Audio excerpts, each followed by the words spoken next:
Hello everyone, welcome to Chicago Reacts. My name is Kelsey. I am an actor and voice actor living in Chicago. I'm back after a little bit. I was filming a movie for a little bit and I can't say much about it now, but it's pretty cool and you'll probably be learning more about it in 2022. I've also been seeing some comments asking if, how can we contact Kelsey for voiceover work, and commission her for commission her for voiceover work. And the answer is DM me on Twitter and I will hopefully get back to you and we can talk about stuff and things. And my Twitter can be found in the description of this video. Today, oh boy, the end of an era, folks. I will be reacting to Kerbal Scuffed Program 3, Kevin's Wrath by martincitopants. This was again suggested by Jonathan Rodriguez. Thank you so much. I am so happy to be watching this whole trilogy. Be sure to like and subscribe for content like this, and let's finish this thing out with a bang. Probably several bangs. It's Kerbal Space Program. Sponsored by World of Warships. Get that sponsorship. What is this place? What is this cinematic shot? Hello again. I'm back in KSP. But why am I here? On Elu. That's kind of far away, isn't it? Yeah, it is. Oh, is this Worse, the last it looks planet? like we're stranded here for the foreseeable future. Great. You and the class? But how did this all happen? What led to our stranding on Elu? And where is Kevin? All good questions. Well, it all began with... Great way Hello to start again, the final gents. installment. Today, There we're they yet go. again back in KSP. In this episode, we'll be making great strides in not only sending Kerbals far away, but keeping Kerbals far away. That was In the synced last so well episode, with the mouth. bounds of science and discovery were pushed very far. New technologies were discovered, large missions were sent to the far reaches of the solar system, Purple planet. and society has advanced significantly. This, however, came at a cost. Many Kerbals were unfortunately turned into a grey puff of dust in the name of progress. Jeb, Bill, Bob, Val, and in spirit, Urk and Obson, because I'm absolutely not getting them back. Sorry, Urk. They've all given the greatest possible sacrifice for the sake of the program. But we still have a long way to go. Remember, our goal is not to explore our planetary neighbors, but to explore our stellar neighbors, specifically Proxima Centauri B. In this episode, we'll be expanding our presence by building planetary bases all over the place. Not the dingy little ones we built last episode either. This time around, we're going for big lads. They won't just be bases, they'll be complexes, with their own power generation, crew quarters, mining operations, Landlords? and even That was... Our first target is Minmus. So, let us begin. Gentlemen, this video is sponsored by Warships. Have you spent your whole life stinky land-dwelling pleb? Are you itching for intense violence? Well, oh boy, guess what? I think it's time for you to hop on the computer, download World of Boat for free, and send some high explosives at the Japanese. Destroyers, battleships, cruisers, and aircraft carriers. A massive 400 warships, and 44 million players to send to the bottom of the ocean. But wait, there's more. The game is now partnering with Legendary Entertainment on a collaboration to bring Godzilla vs. Kong to World of Warships. Cool. What does that mean for you? Moke. Yeah. Pick a side, Big ship one. lizard or giant gorilla, and unlock special rare camos, ship skins, and even Moke on the boat. Yeah! That's right, baby. Be raw. Download using the first link in the description and use either Godzilla or Titan Kong for your promo code. Forget about Godzilla though, because Godzilla is a shit lizard. Enter code Titan Kong for 300 doubloons. 1 million credits, 5 days I don't like that cat's USS hand. Charleston, 10 monkey-themed camos, or Godzilla camos if you're a shit lizard fan, USS Smith, or Taichibana if you're a shit lizard fan, and 3 Shit Godzilla lizard. vs. Kong ship crates. Gentlemen, you must act fast. This is an extremely You limited must. event, so get your giant boat gorilla before it's too late. Offer ends 31st of May. Back to the video. Shit lizard. So, Minmus. We're going to need a few Minmus. modules for our base to be fully operational. Mining, refining, Mining habitation, thing is- and a launch pad. But let's back up for a minute. Why build a base on Minmus? Because it's cool. Hello the class, Vsauce. it's me, Frog Guy. In this lesson, we're going to learn about drag, aerodynamic drag, Drag is a force that acts in the opposite direction that you're moving. If I move to the right, then I'll experience a force to the left. It slows stuff down. Not what we want for high-speed rocket flight. Or is it? Yeah, most of the time.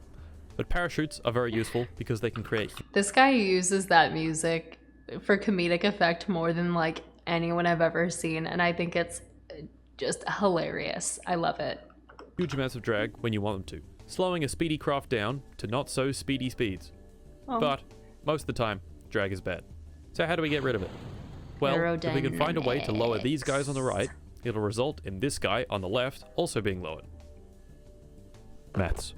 Now let's say, hypothetically, I want to have no drag whatsoever.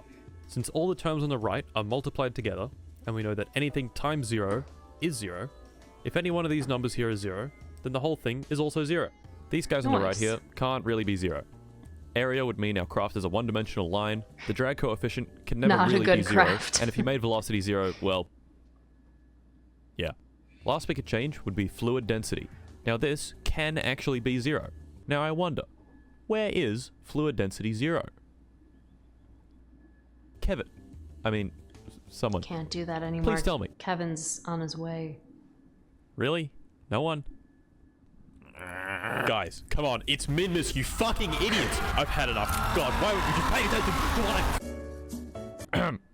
Yeah, Minmus.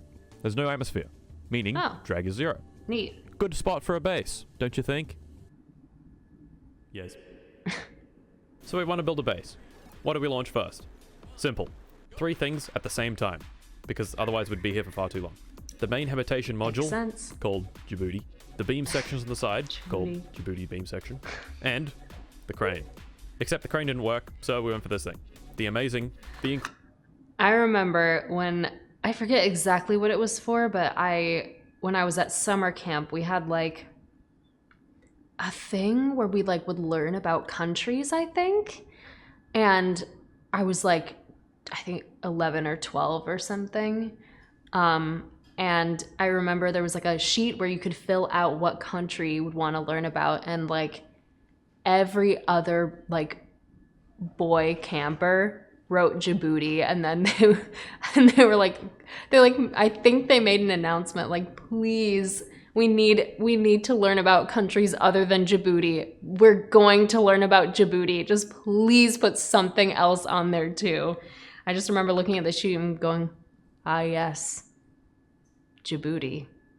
Incredible. Big nuts. Oh, big nuts will attach the beam sections to the habitation module. So, let's launch. Let's launch. 3, 2, 1, go. This man really went and like found a new track for each launch, and that's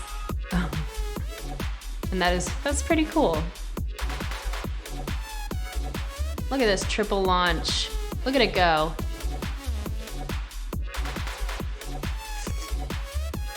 Let's go to Minmus. Yeah, yeah, yeah.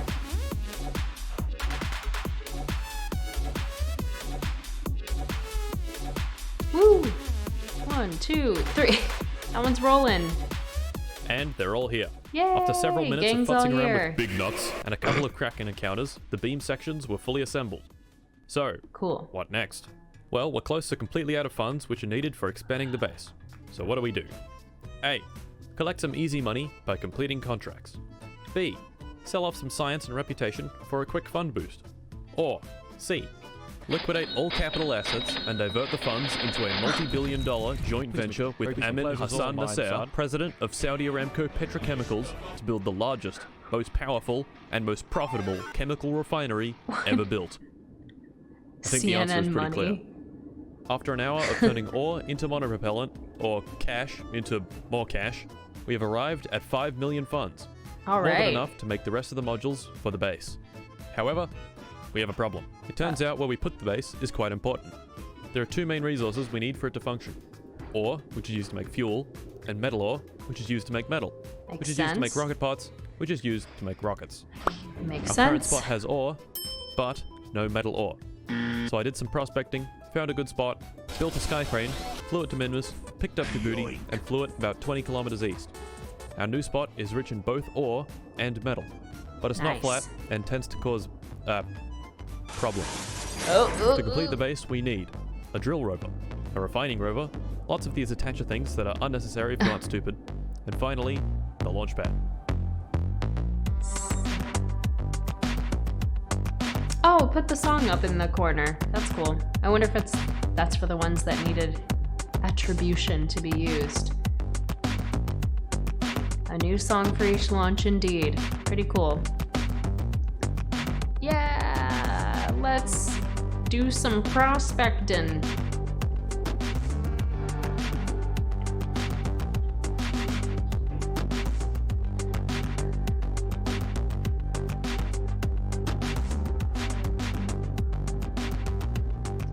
I like that the launch pad is built with already with like a burn mark on it. A fuel tank, and a dish. Nice. And a station. Nice. Why? Well, as my new Saudi friends would tell you, because we can. This Minmus base will be our new point of rocket launching, and our first mission from it will be Base 2. Gilly. If you think Minmus's 0.05 G is far too much gravity, try Gilly with its 0.005 G. Oh my. That's 10 times lower. Not only is the gravity incredibly low on Gilly, but it's quite far away, so being able to build things there is a big, fat dub.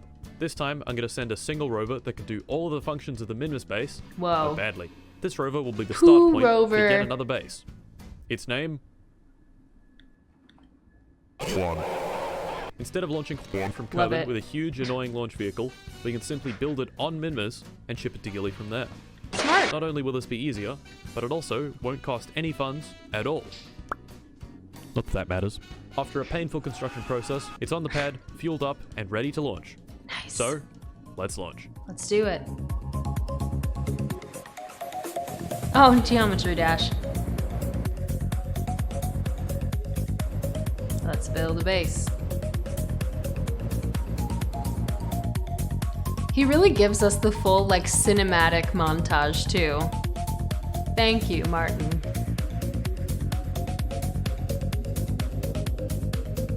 There we go, boys. Woo. One has landed. As a test, I quickly whip up a small science rover, build it up, and drive it around. However, around this time, this started happening. What? Excuse me? No glitches. Repeatedly. Yeah. I switched to the Minmus base, and then this happened. Oh shit. No! Not good. Luckily, I had turned quick saving and reverting back on because of this exact bullshit being a possibility. You gotta. So the bases weren't gone, but they were kind of useless in this state. Dang. So for the next base, I decided I would... It came alive. For this base, I've made the executive decision to launch it from Kerbal. I had a plan for this particular vessel, and it was big. Luckily, our boys at Saudi Aramco had been pumping and dumping non-stop for the past several months, netting us a very, very large amount of funds to work with. 26 million to be exact. Ooh. Excellent. This would be necessary, as this next base would be quite large. So large, in fact, that 26 million wouldn't actually be enough money. What? Now, we could have continued to convert Kerbin's crust into monopropellant until we reached the planet's core. You could. But that would be boring. And I know we can do better. What we needed to do was find a different resource to sell. You see, our great, strong partnership took boring old ore and converted it into boring old monopropellant. This would be the most efficient conversion without mods, but we have mods, so let's use them. So many mods. Behold, the different resources of KSP Interstellar. There are a lot of these, and some of them are worth quite a bit of cash. But one stands above the rest. I wonder what heavy water would do in that. 1 kilogram of you this can stuff just have is worth a antimatter. 108 million funds. However, we can do even better. This is the diamagnetic antimatter container, which doesn't just store antiprotons, but full antihydrogen, which you can store with much higher density. In fact, right here, you're looking at 1,000 kilos or 1 ton of antihydrogen, which is worth 108 billion funds. Now that is a lot of dollar. So, let's partake in the ultimate drug run and go fill it up. But first, what is antimatter? Oh, we're gonna go on a whole antimatter spiel now. Back. Particle physics. Sounds complicated, but it's really not that bad. Firstly, we begin with water. If you were to zoom in really close to water, you wouldn't see anything. But if you could see something, you'd see water molecules. There they Lots are. of water molecules.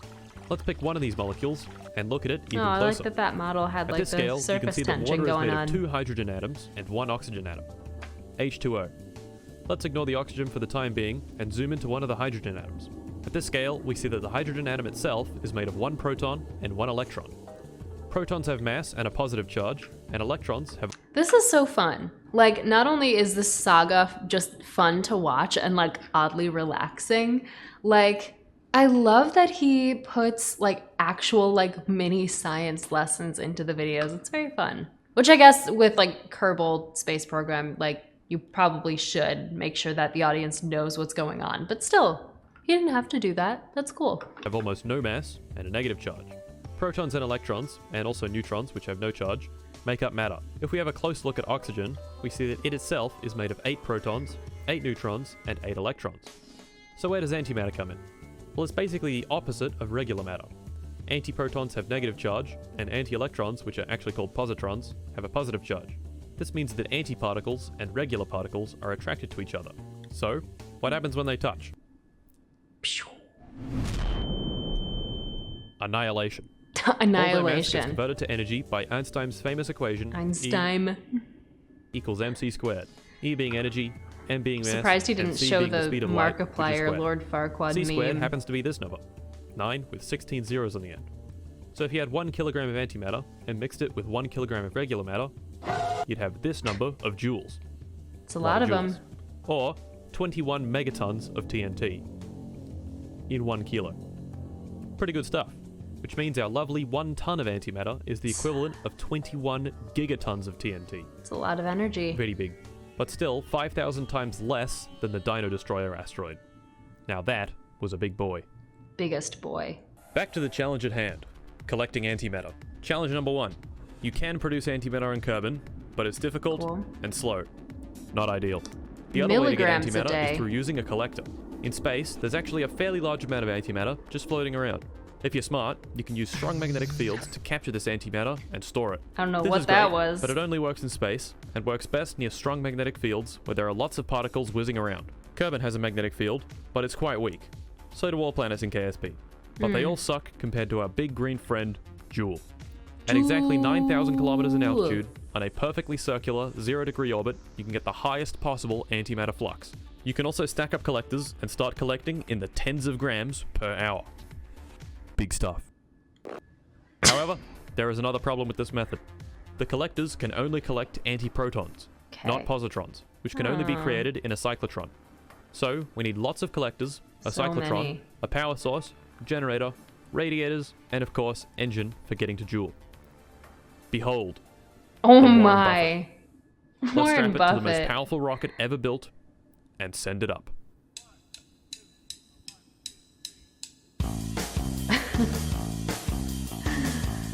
There he goes. The largest rocket. They're so large. I can't believe it's the freaking... I had a feeling it was the Pepsi Man song, but I didn't want to be weird and call it too early. Freaking Pepsi Man song. If you all haven't seen someone play through the Pepsi Man game, you're missing out. Go look that up. It's so funny.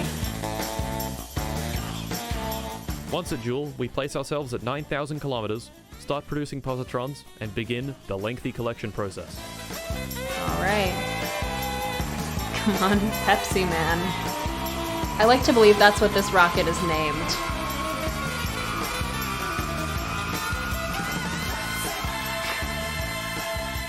And after a mere I 6 thought years of about spinning around the big 6 green years. boy, the container was filled with a ridiculous 1 ton of antimatter. Oh. Time to bring it back to Kerbal. Some of the... It looks so ridiculous.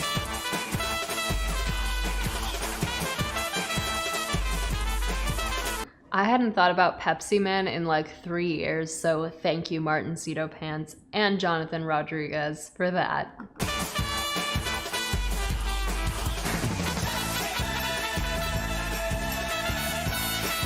Oh, jeez.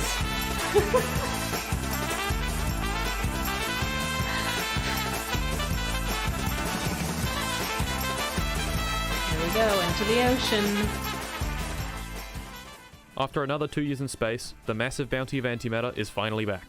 Nice. So we recover the vessel and are rewarded with 96 billion funds. Jeez. Very good. Now that we will never have money problems again, No we can kidding. begin construction of our largest project yet, the dual spacecraft. Since it's going to be so large, launching it in one go would be infeasible. So instead, the program has decided to launch it in several smaller chunks and perform what is known in the business as orbital assembly. This would require many launches, but once assembled, we would have a real big boy in space. Not just any big boy either. This would be a proper spaceship. Oh, it looks like a fuel space in these station. spherical tanks, this big fusion engine for high efficiency, a nuclear reactor for power, a ring centrifuge particle accelerator thing that looks cool, and a lander for collecting surface science. But before we launch, learn time. Let's rewind the tape a little bit. This big fusion engine for high efficiency. What do I mean by this?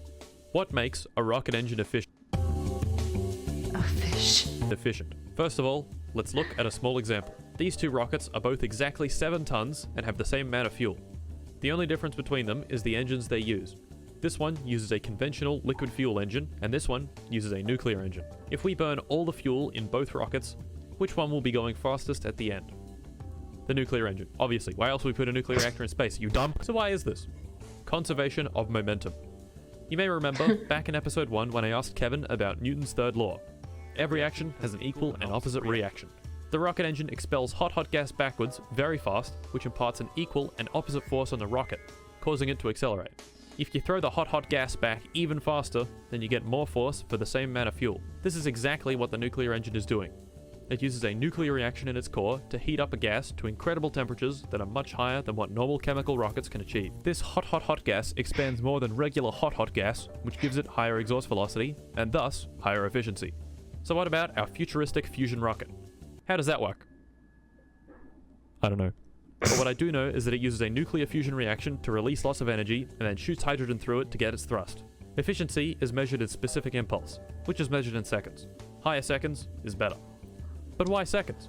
400 seconds would mean that a rocket engine with 100 kilograms of fuel would produce 100 kilograms of thrust for 400 seconds before it ran out of fuel. The best chemical rockets can do about 400 seconds of specific impulse. The nuclear rocket engine in stock KSP does 800 seconds, and the ion engine can do 4,000 seconds. Whoa. This is still baby shit though. The fusion engine that we've been talking about can do 15,500 seconds in high thrust mode and 27,000 seconds in the most efficient mode. But we can do even better. The best engines can do 100, even 200,000, with the very best able to do a ridiculous 2 million seconds of specific impulse. These engines are so powerful that they can realistically accelerate the craft to a significant fraction of the speed of light. Nice. Very nice. Anyway, back to the Joule mission. We've got a few modules to launch. Sound? Propulsion, command, centrifuge, reactor, habitation, labs, We're new gonna labs do because it. the old ones are bad, and the lander. So, let's go.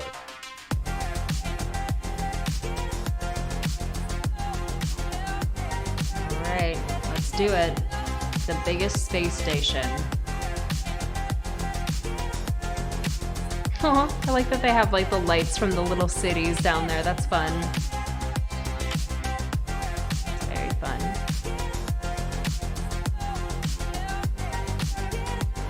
Oh.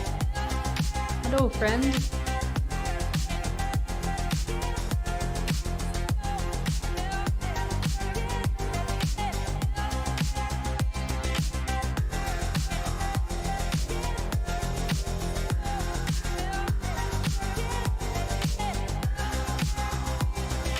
That's a lot of launches.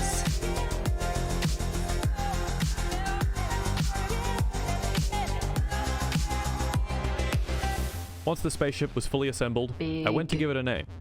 But what to name it? Something that is definitely the Big Funny. I consulted the world map, zoomed into West Africa, into Burkina Faso, and to its capital, Ouagadougou. Ouagadougou. Ouagadougou. Immense. Amazing.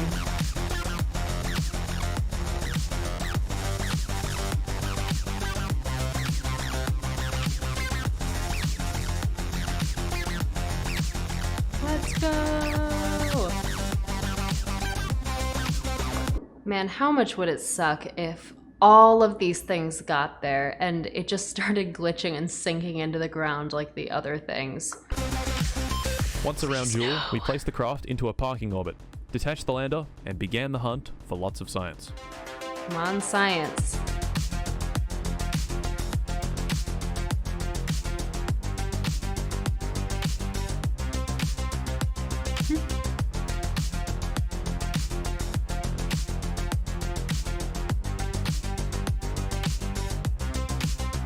Is the mercury still over here?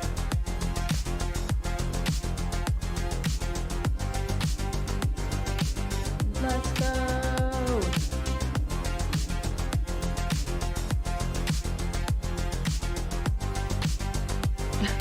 Cold, desolate, lonely. How's he doing in that ice volcano? Does he like it in there?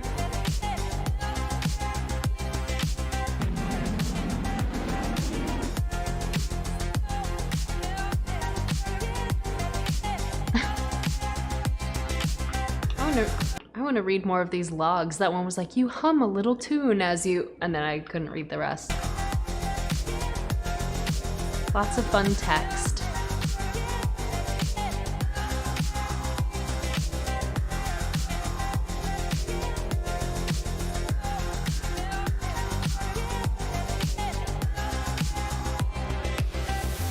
I realize now that I've been calling the planet Kerbal. And I now know that it's Kerbin. Sorry.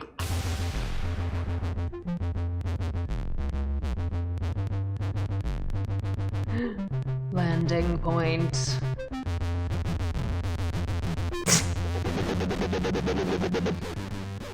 Good Lots name. of data was collected, and our fuel was almost depleted. We headed back to Ouagadougou, docked, and transferred the science into the lab. After several Lots more of months of science. zooming around the green boy, the research had been completed. Nice. In total, we had collected 41,000 science from our mission, but the labs had multiplied this by 5, leaving us with an absolutely massive 207,000 science. Whoa! In celebration, I get a Kerbal out of the habitation module, who is instantly vaporized by the high-energy neutrons from the fusion engine. No. I hurried to the R&D building and unlocked every technology available, including the warp drives. Warp drive. Our next base will be on the Base 4. surface of the furthest planet in the Kerbal system. Good old Elu. I've learned from our previous surface-based mistakes and placed everything necessary Whoa, for that the base thing to looks- oh, is function that the on warp one drive? vessel. That's cool. Its name... This long boy has the premier in power generation, a literal black hole, and many other important features, like a launch pad, drills, and an ISRU module. The interesting part of this base is how we're bringing it to Elu. You'd expect for a rocket of this size, it would need a massive launch vehicle. But no. With our shiny new technologies, we can condense this vehicle into this power. It uses 4 antimatter powered jet engines, The a massive monkey fusion texture engine, everywhere. and the warp drive. So let's launch.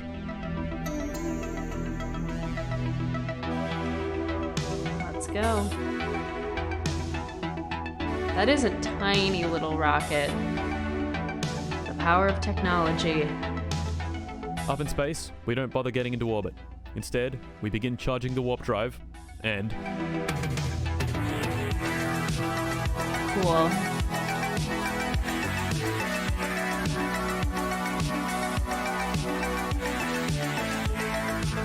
Go to Elu. These cinematic shots, I swear.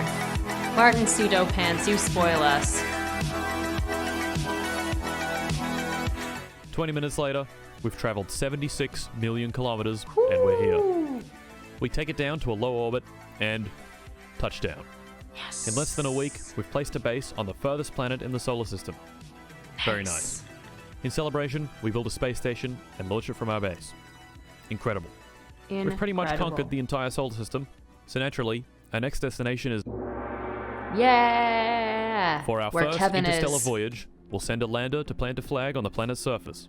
This will need an interstellar transfer stage and a lander with enough delta V to land and return to orbit. For this job, we've recycled the Ouagadougou lander, remembered to include a ladder, and built the very first interstellar transfer Wonder stage. what happened with the ladder the So first we time. put it on a launcher, name it Shitfart14, and launch. The little eyelashes. Aw.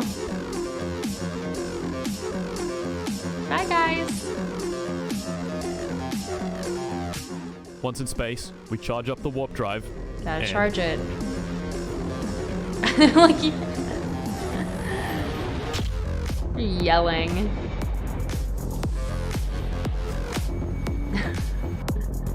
Terrifying.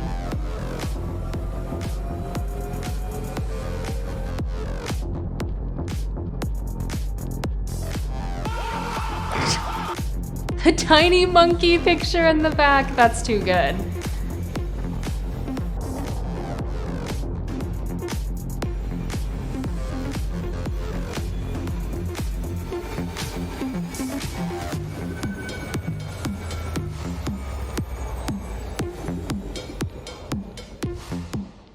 Here we are, boys. Proxima Centauri.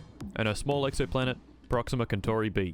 We detach the lander and fly it down to the surface. Woohoo! This is where I get nervous. I'm like, if this crashes here or something glitches, I would be so upset.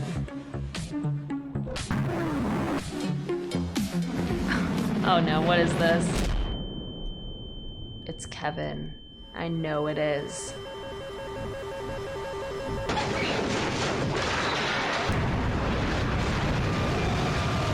Oh no. Oh, it's fully a movie now.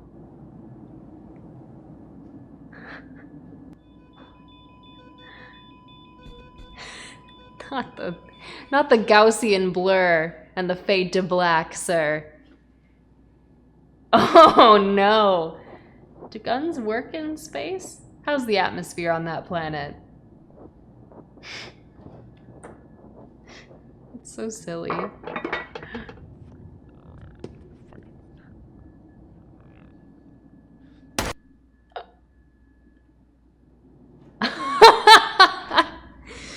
Oh gosh. Honestly, I couldn't ask for a more fitting end to that. Oh. That was a lovely end. I love the I honestly thought that the whole classroom and Kevin bit was just gonna like be a funny little thing he did for part 1, and then I was just like, all right, well, here's the game. But like, it truly, so much of this like Kerbal space program trilogy was like cinematic. So props to you, martincitopants, for like production quality, for like the music, for the whole, for the editing, my goodness. And like, man, you really did that. And thank you for that. And of course, thank you to Jonathan Rodriguez for suggesting this. This was just an interstellar journey and a mental journey. So thank you. And you all, thank you for joining us on this journey. If you like this video, be sure to like and subscribe for content just like this, and we'll see you next time.